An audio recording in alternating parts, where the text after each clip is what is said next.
Yo.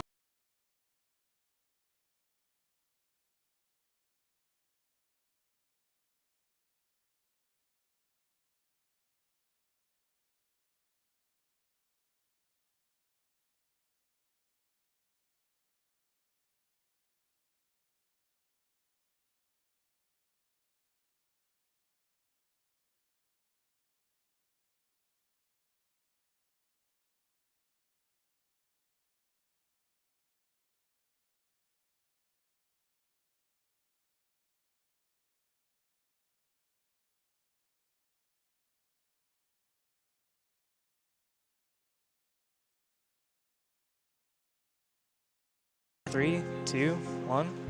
Yeah. All right. Oh no, the game crashed. Oh jeez. Okay. Well, that was the intro cutscene, and it's one of the biggest travesties of this run that we have to skip the intro cutscene because it's voice acted by Rich Evans.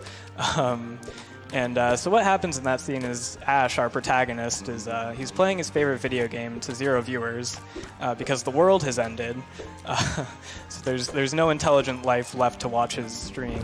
So his game crashes, he freaks out, and in response he takes that as a call to action to go out into the world and try to find a friend. So that's what we're doing right now, we're trying to find a friend. The issue is that, again, the world has ended, so we're going to have to kind of improvise a little bit and build a friend out of some decomposing body parts that we find. And that's the joy of speedrunning The End Is Nigh in a nutshell. So here I am. It's a run and jump platformer. You know, I run and I jump, but there are some nuances to this game. So instead of wall jumps, you know, I come from the Super Meat Boy community, so I'm used to wall jumps. So instead we have these hooks that we grab onto, and some ledges as well that we grab onto. And we can also fast fall, so I'm going to be doing that all over the place, just as like a kind of a small optimization, like a movement optimization. Because Ash's normal falling speed is quite slow, so that'll just speed up the action a little bit. And Ed and Tyler, I was wondering, like, what prompted you guys to try out this system of platforming, where you guys were trying like ledge grabs and hook grabs instead of the, I guess, the more expected mode of platforming with like wall jumps? I think the best answer would be Spelunky. Really? Yeah. Also, before everything else, because that was what we took from Ouroboros. Yeah. We had fast fall in Ouroboros, and it made the platforming parts of that really interesting. Oh, cool. The game's not out yet. It's not going to be out for a very long time if we ever finish it. Yeah, so that was kind of what this game came out of, right? Like, it was initially like Ouroboros, and then it kind of evolved into this game that we're seeing right now, right? Do I have that right? Yeah, we were working on it for quite a few months, and we kind of were like, well, Tyler would always joke about how perfect the platforming elements were. Yeah. And it was like, oh, it would be great. It would be a lot easier too if we would have just made a platformer. So you kind of switched it up and made a platformer. Nice. Yeah. Well, we were like, okay, well, you know, it was the end of the year, and we're like, well, what if we just like prototype a little platformer with what we have and see kind of what happens? And it was just everything was just too tight. It felt too good to not explore it. And, yeah. You know, sometimes at Ed's house, and we tried a whole bunch of different platformer mechanics. Cool. The ledge grab was like the one that felt like it had the most stuff we could do with it. Yeah. I feel we like prototyped some with the Princess Peach float. Whoa, that would have been interesting. The code for that's actually probably still in the game. Well, maybe we'll get the mod team on that. See what they can do. It kind of started early on as more of like a Metroidvania, more traditional Metroidvania, and we played around with different upgrades. But it's just one of those things where, like, when it comes to just a really finely tuned platformer, it's better to go basic and just rely on the controls and the level design. Yeah, and the movement's really fluid in this game. So I feel like that's one of the biggest strengths of it in terms of like speedrunning it. And I feel like the action's kind of slowed down a little bit, so the decision making that you have to do is like a lot more like deliberate and thoughtful, as opposed to some other, like, you know, die and retry platformers where you're just kind of bashing your head against a wall and seeing what works. Yeah, for sure. So the approach is kind of different in this game, which I like quite a bit. Yeah, I think when working with Tyler, that was the biggest change. Is he has a history of puzzle platforming. Yeah. And I think it was hard not to just lean towards that because he's very strong when it comes to level design and puzzles. Even though we're mostly seeing just the straightforward levels that I designed, the levels that are above and below. The above and below stuff was all Tyler, and you kind of get this different feel that feels a little more puzzly. Yeah, we already did the one secret area in the speedrun. Yeah, it did the 2 levels that I designed that are going to be in the speedrun. Yeah, kind of flew by. But that was back in Tyler called that. Yeah, Tyler called that when he made the game. He's like, "This is going to be where the speedrunners get into play my levels." Yeah. Very specifically added to long, slow levels. I mean, the true ending runners do a lot more of your stuff, Tyler, if it's any consolation. It's fine. Yeah. Speaking of the different endings, has anybody counted the intro as an ending for like any percentage?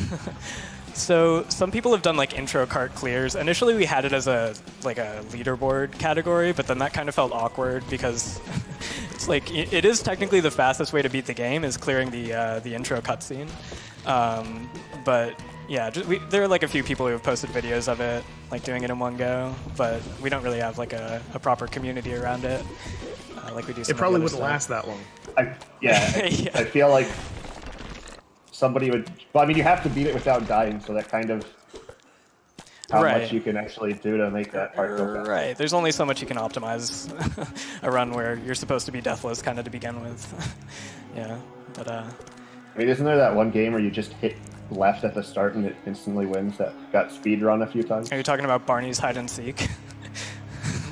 Because there's like the any % no controller category. But in any case, you don't press any button. Wins. Right, yeah, you just you don't even anyways, I'm playing the End Is Nigh right now. And not Barney's hide and seek. So I guess we can... You have to press at least one button for this game. True, yeah, a couple of buttons, the directions and the jumps and what have you.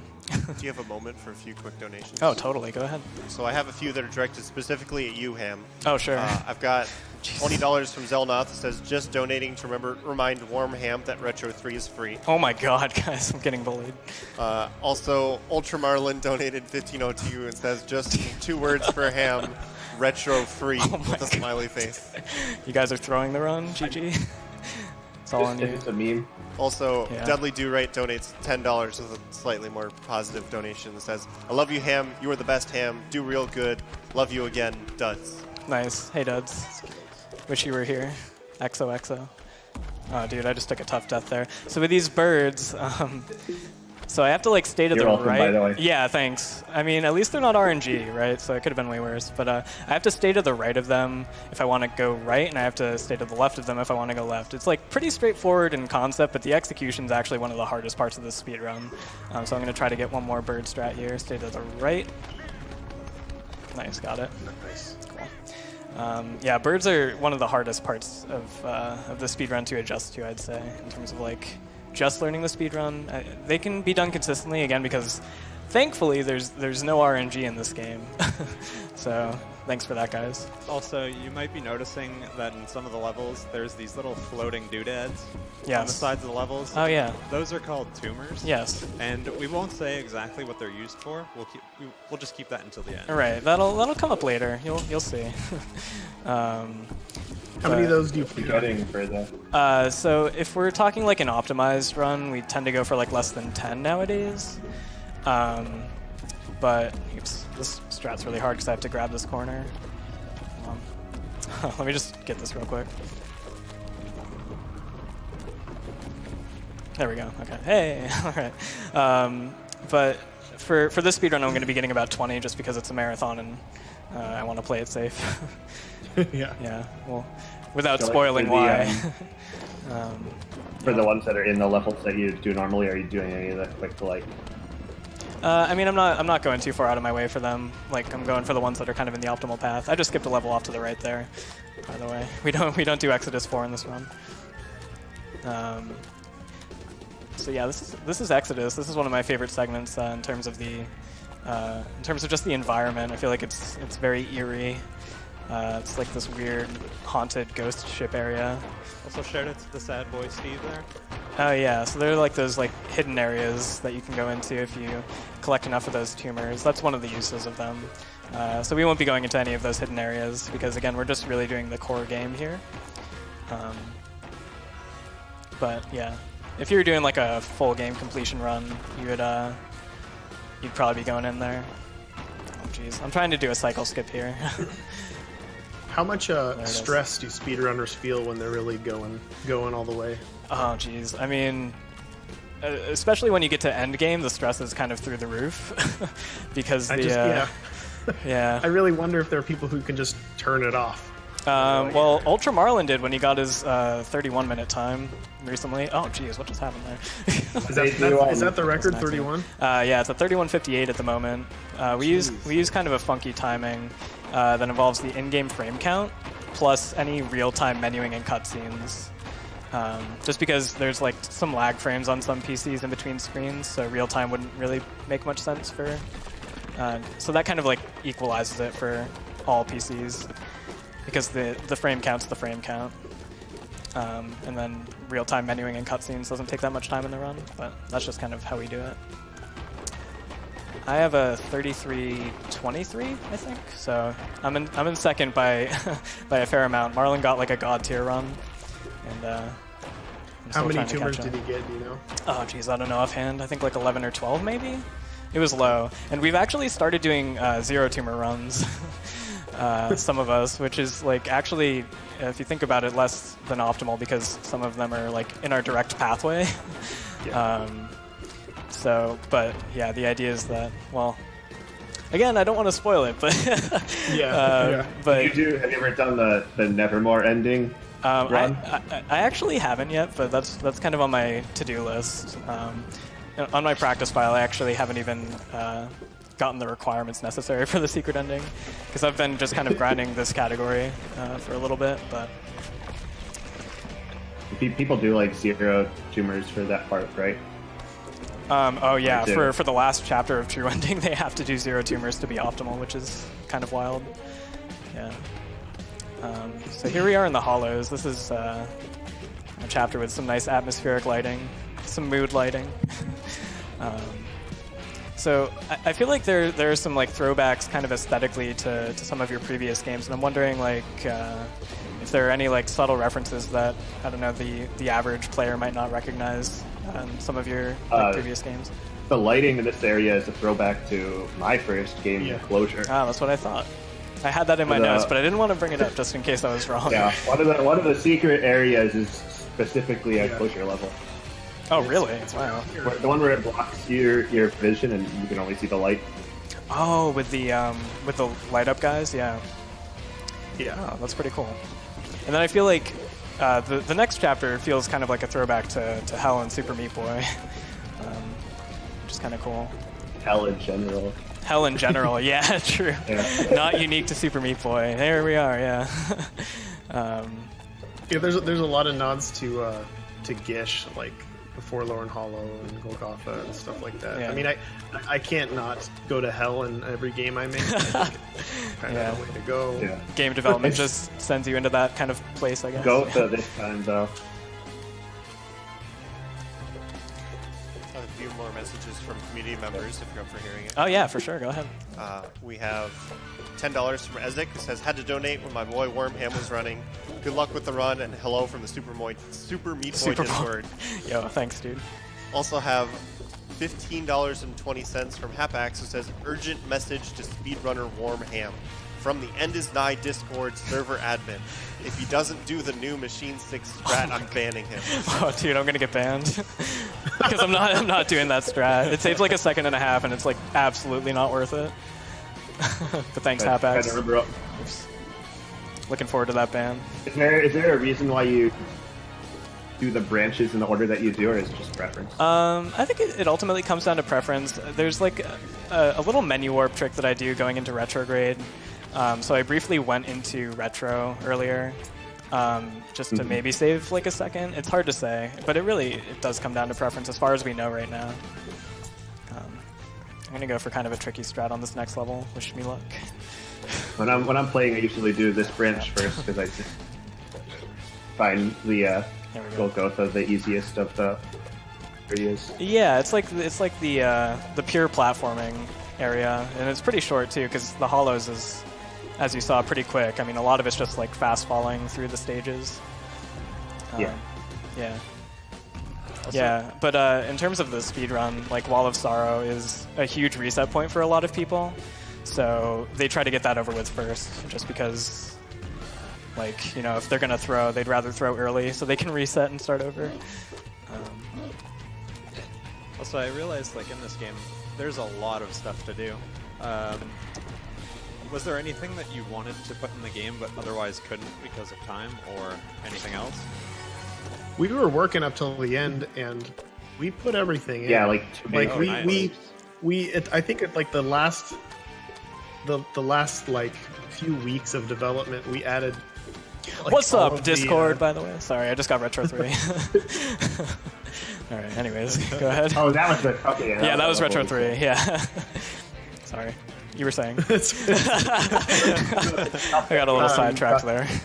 We added like all the future warps and stuff, and the Iron Man carts. That was all like, hey, wait, we need to do this. This feels wrong. There's a hole here. Like, we need more. The Dead Racer cart was like I added that while Ed was animating all the cutscenes because we had like one blank space on the map where you could get a cart, and we're like, there's no cart for this area, but there's space here. I think we rearranged which carts you got. Yeah, we did. There was a bunch of last-minute edits that were just like, this feels right, and there was actually a lot of thought into like what will stress speedrunners out the most. Well, thanks, dude. Yeah. I mean, yeah, there's lots of like small skips. Like on this one, I'm gonna just try to stay to the right here so that I don't go on that platform off to the left, which is a very stressful moment because there are like spikes all over the place. Yeah, little moments like that really make this an interesting speedrun. Like, never really plays the same way twice. Oh, right here on this level, you're going to be noticing kind of the first instance of Mother. Oh yeah, Mother. The best name for any NPC in this game right here. That's by far my favorite. They were originally called Creep, and in my mind I still call them Creep. Oh, right. They were. That happens with like everything that is developer names of things and stuff. Creep was my favorite mechanic that we added by far. Mother is a much creepier name, I have to say. Oh, yeah. Like 10 times creepier. People don't realize that it's for Mother Earth. Mother Earth. Oh wow. The lore. It's not the full name of it, but that's kind of like where that comes from. Cool.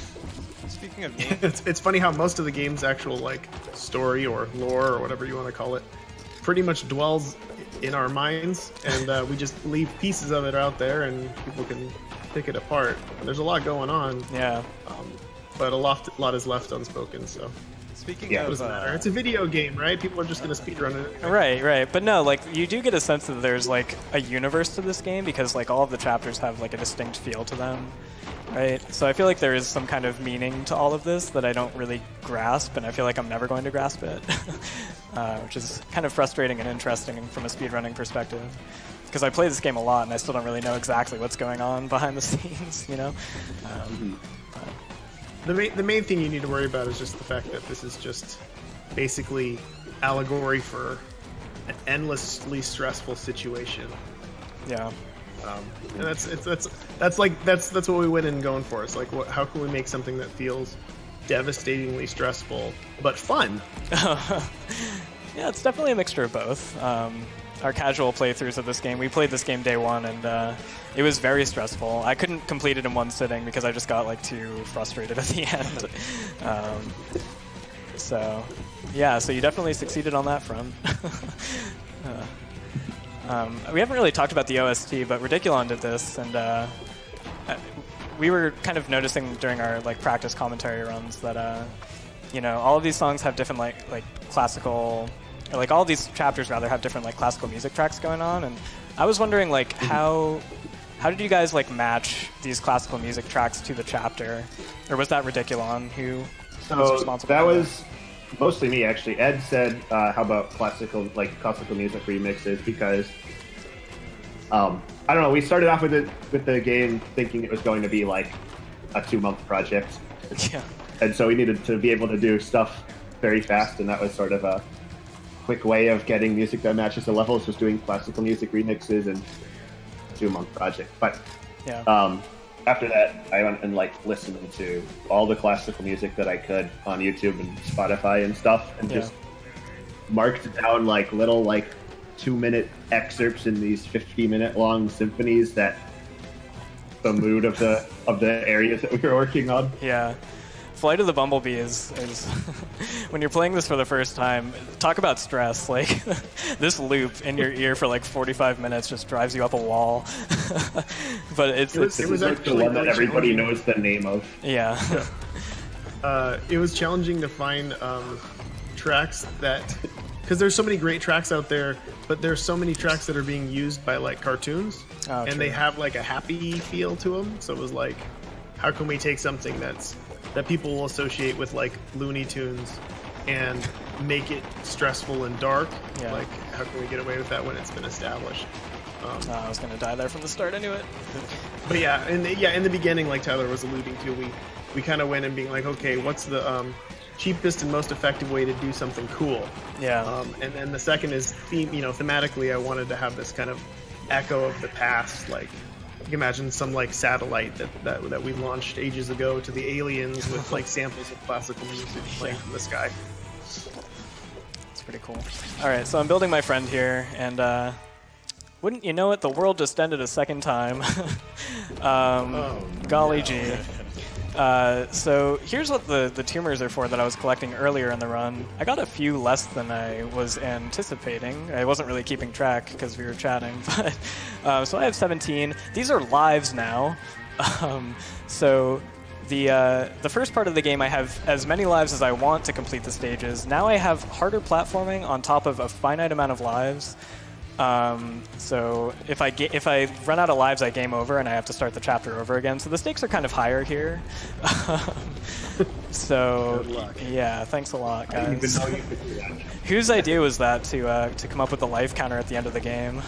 Well, it was my idea originally to have the life counter from the beginning. Oh, And that was the original design. And then after that, it was like how can we kind of keep with that? Like, this is just another stress point. Like, this is just another thing. As you go, as you know. yeah. Oh yeah. You pile it on thick at the end. It's got to keep going. Yeah. And it's one of those things where, realistically, I mean, most people who play this will get to this point and be like, oh, I have a ton of lives, I'm fine. And it won't matter that much. Like, you get like 80, 100 tumors and you're fine. Right. But it's still that visual up there in the corner. Knowing that you have lives now is a huge stressor for a lot of people. So it's just Yes. it's just a subtle play on these different visuals of like, I'm confident that most people that can get 80 to 100 tumors and get here will be fine. But that's if what you they think. know that that's there, if they know that that's there and it's ticking down, it's going to be an extra stressful situation. Yeah. And we play around with that with especially with the Iron Man carts and stuff like that, where when I was designing those levels, it's like, okay, I could beat if I was loading up those levels, which I was when I was playing them, like loading them up and beating them individually, no problem, not dying whatsoever. They're easy levels. They Yeah. are easy levels. But Oh, crap. when you remove all lives and you have one life and you have to do it in sequence, the stress gets worse and worse and worse and worse Yeah. and worse. When And you- eventually you screw up. When you have You get 0 like lives loops left. of dying on the same obstacle over and over again the same way. Yeah. Yeah, when you have 0 lives left and you know that you have another 5 levels to go, it's like kind of over before it even begins. I'm gonna go for a cycle skip here. Let's see if I can get it. In the in your original design, was the live system like global and not chapter based, or was it just chapter based? Like if you run out of lives, you just have to start the chapter over. No, it was a game over. It was a hard game over from the get go. Nice. Like it was like originally we played around with the idea of kind of doing an ARG type game where what this ended up turning into, and this is a spoiler, turning into the All-Star carts. Like all the carts in the game, it's kind of how the original idea on paper when I was designing it like came to be. It's like I wanted to give a bunch of streamers these different carts, and if they could beat them, I wanted to combine them, and they were all going to just have like one life basically, and that was going to be it. And that's kind of, I wanted to do something super stressful and super hardcore, but I think realistically, once we got more than a few days into just talking about development, we knew that we were making a game that was fairly inaccessible already. So well, we were trying it a lot. Like a lot of the designs that required limited lives early on meant that the levels needed to be, pretty easy to actually beat on your first try. Otherwise, it's just resource. Yeah. And we're testing it, and people are dying like 15 times on each level. And it's like, okay. Yeah. So a big group of us blind raced this game on the day it came out, and we didn't know like that there was going to be a life counter at the end, and so obviously some of us were just kind of speeding through the first part of the game, and as a result, 16 of us started and 4 of us finished. It was ridiculous. Yeah. But I wish I could have seen it. I watched a lot of streams in the first week of release, and it was insane. Like it was crazy to see that realization, and then it was crazy to see the other realizations as people went. And watching those speedruns develop was also pretty funny too. Yeah, Tyler, you were in the Discord for a while, actually, just kind of like helping us out with some of the back-end stuff, so we could like really get the speedrun off the ground when the game came out, which was really awesome. So Fun. Yeah.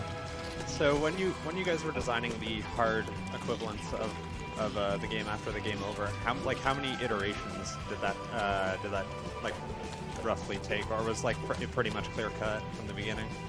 Yeah, I don't iterate that much, and for this I barely iterated at all. It was what it was from the beginning, and if I could do it consistently a few times, we're good to go. And I think and then Tyler would go back through and give it a second opinion, and if that was good enough.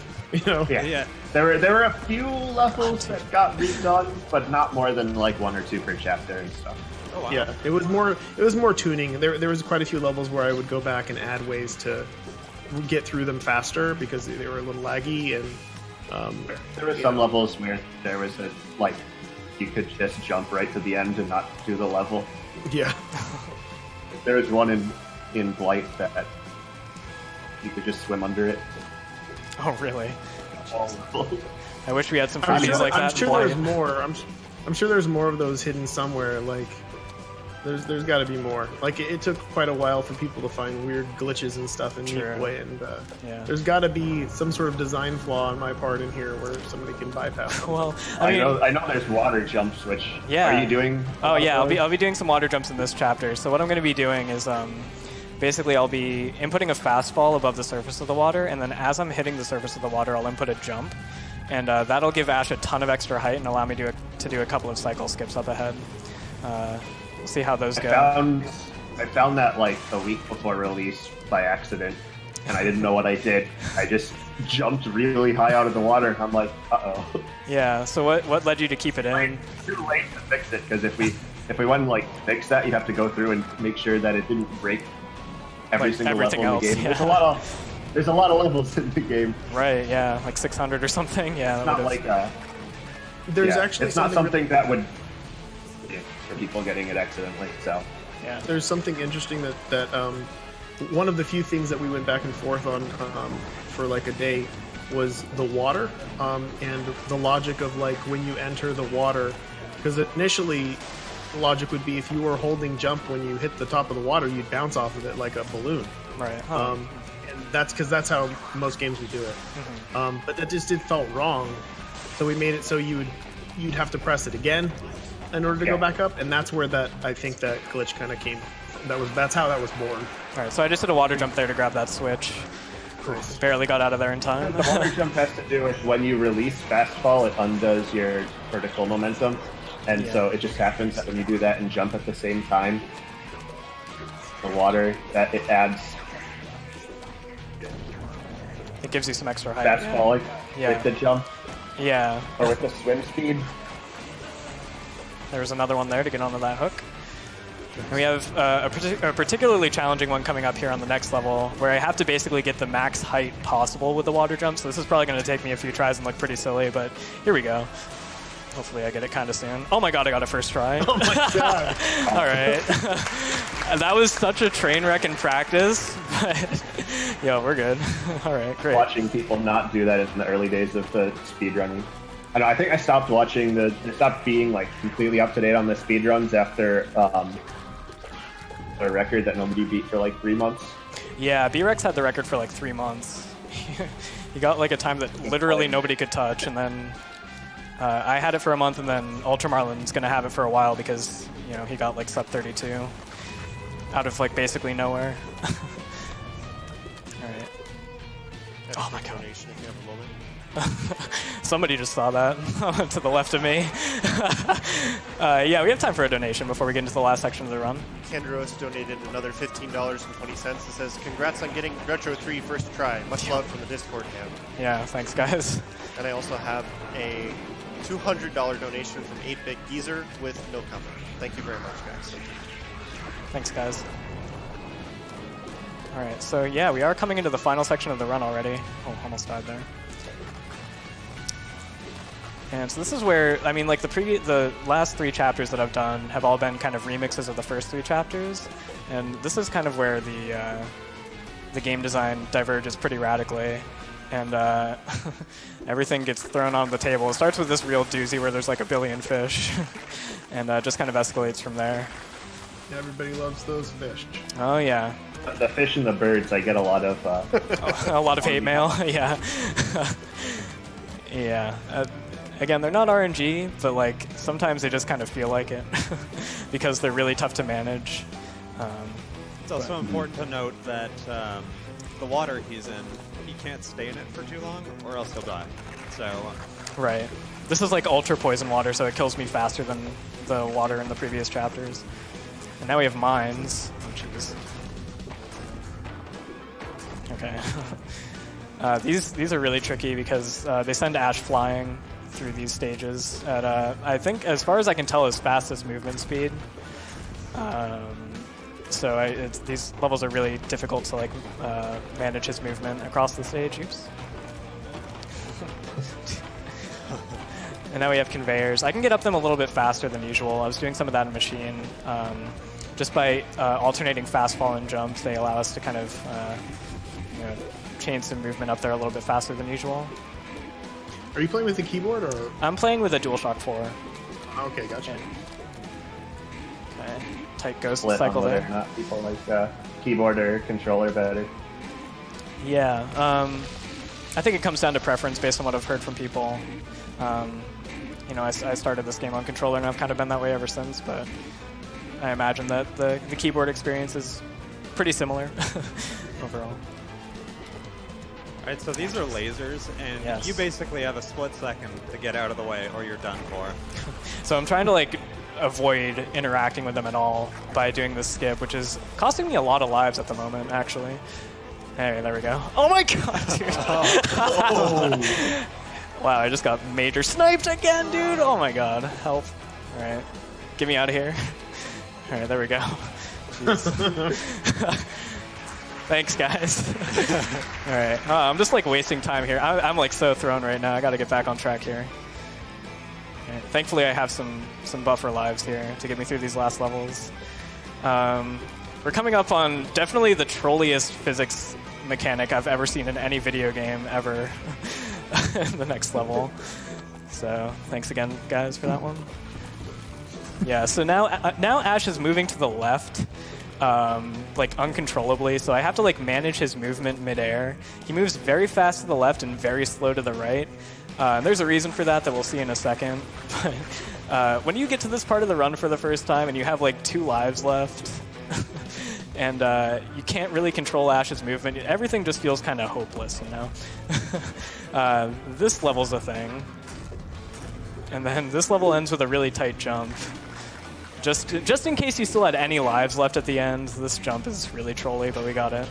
All right, so we found our friend, and here we are at the end of the run. I'm curious, like, because there are no bosses in this game, I was wondering like what compelled you guys to like do an escape sequence for like a finishing part of the run. It's the most stressful thing you can do. You put a timer. Remember that ridiculously difficult set of levels you just did? Yes. Do it in reverse on a 6-minute timer. Yeah, I mean it's pretty elegant and evil. So. And also to add on top of that stress, once the counter starts hitting 4 minutes, the screen begins to slightly shake. And then as time goes down further and further, that screen just starts shaking even more. By the time you get to like 30 seconds, you literally can't see what you're doing. It's like... And also the music, and this is my favorite part of the whole game. For sure, is for the sure. sequence. And the music is just perfect. And I mean, I don't know if you remember the first time you did it and how close you were, or if you didn't make it, but I've seen some streams where they made it by 1 or 2 seconds, and it was beautiful. Like, it's the most stressful thing in the world. It's the clutchest feeling in the world. That's like, oh no, dude! I got what I think is the coolest skip in the run. There we go. Hey, I had to do it twice in a row just to show off, I guess. There we go. All right. Jeez, man. All right. Yeah, this is a very stressful part of the run, just like all of the other parts of the run, really.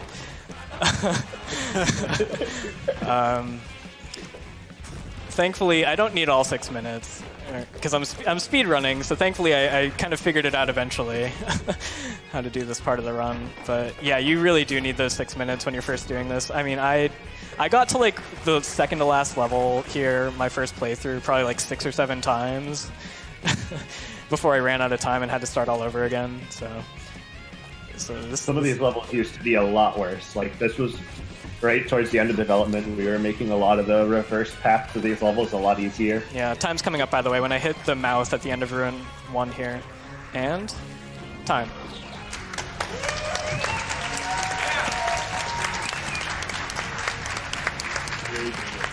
Thanks, guys. So 35. Was that a 35? Yeah.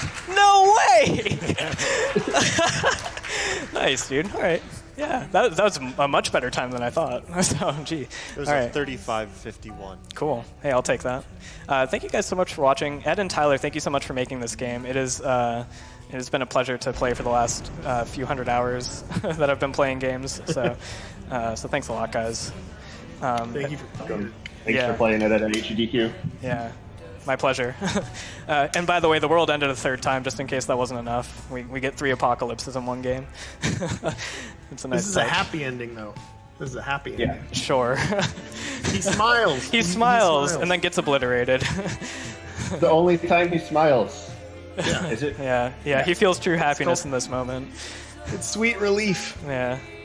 Thank you guys so much, and I guess we'll kick it back over to the donation station if there's any other donations. And Yeah, we got a few. yeah, cool.